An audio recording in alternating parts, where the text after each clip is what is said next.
How much can you actually get in Silksong Act 1?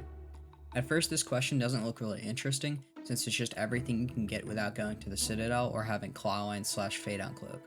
But you can actually get Fade on Cloak early by traveling to the slab and then doing a bunch of weird parkour using the Beast Crest. So here's everything I was able to get using the early Fade on Cloak.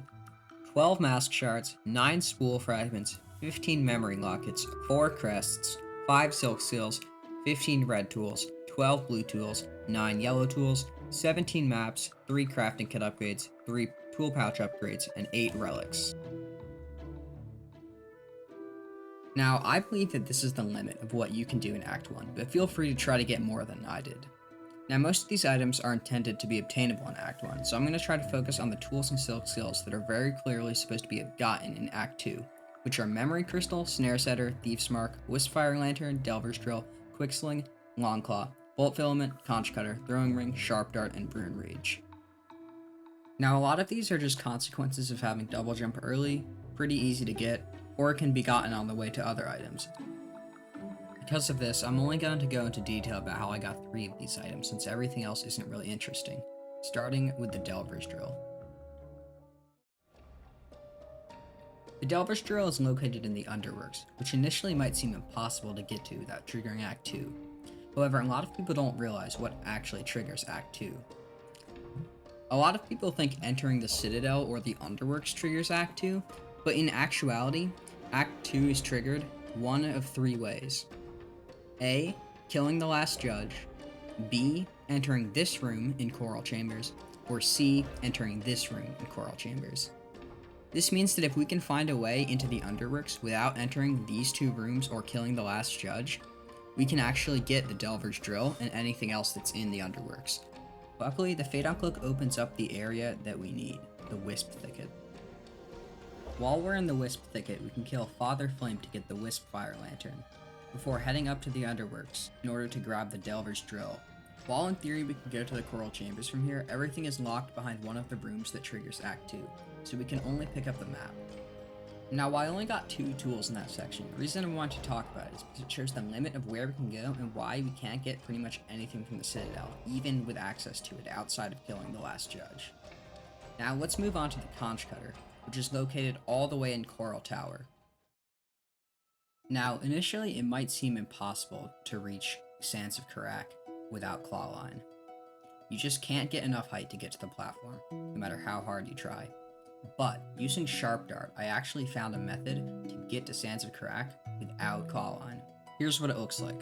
First, you bounce off this thing and wall cling onto this broken pillar. Next, you jump, Fade on Cloak, dash, and Sharp Dart twice to reach this platform. Then you dash under this broken pillar and Fade on Cloak to the side of it. Finally, you jump, dash, double jump, and Sharp Dart to the other side. Here's what it looks like in full speed.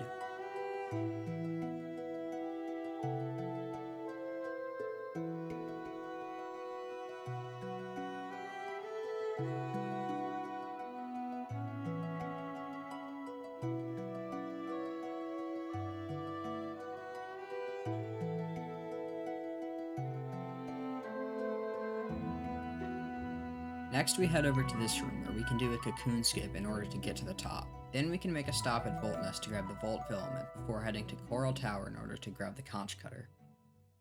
Finally, we have the Throwing Ring, which is the most complicated tool to get. First, we have to buy a map from Chakra at every area, which would normally be impossible due to Sands of Karak, but our skip from before makes it possible. Then we have to get the quest to appear, which happens after one of 2 things. A. We get a part of the threefold melody, or B. We kill Grohl the Great. Since the first thing is clearly not an option, this means we have to kill Grohl with a single nail upgrade. So we head to Bilewater where we grab the Quicksling before traveling through everyone's favorite run back to fight Grohl.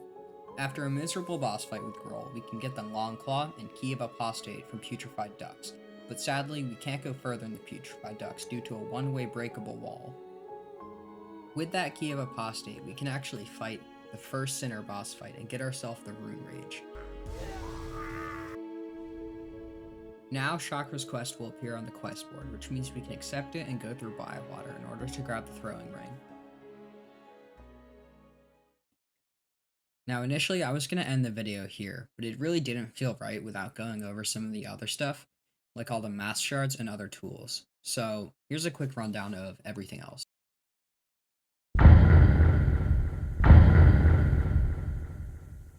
Now, the rest of the tools are much more simple, with Thieves Mark and Snare Setter both gotten from Double Jump, Memory Crystal gotten on the way up to Fade Uncloak, and Sharp Dart gotten using some Beast Crest movement tech. All the other tools are easily obtainable without Double Jump, and for the Memory Crust, I'm not going to go into detail for any of them since most of them are gotten on the way to getting tools. You only need Double Jump for around 5 of them, being located in Greymoor, Sands of Karak, Bilewater, Underworks, and the Slab. Again, same for the masks, with only 6 of the mask shards requiring Double Jump. There is one in particular that's really hard to get, and it's located in Blasted Steps, so I'll just play the clip of me getting it.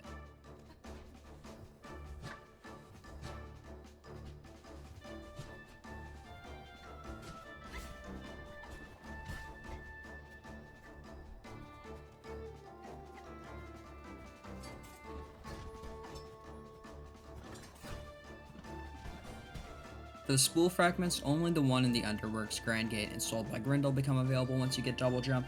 Everything else is really easy to get. And I'm pretty sure I missed a relic, but the only ones to really note are 2 bone scrolls from the Underworks and the Wisp Thicket.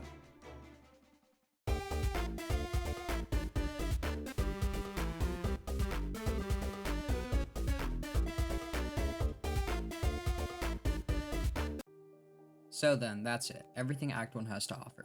If you think I can get anything else, let me know and I'll try to get it. This video took a while to make and is by far the highest quality content I've made, so if you enjoyed, let me know and I might continue to make stuff like this.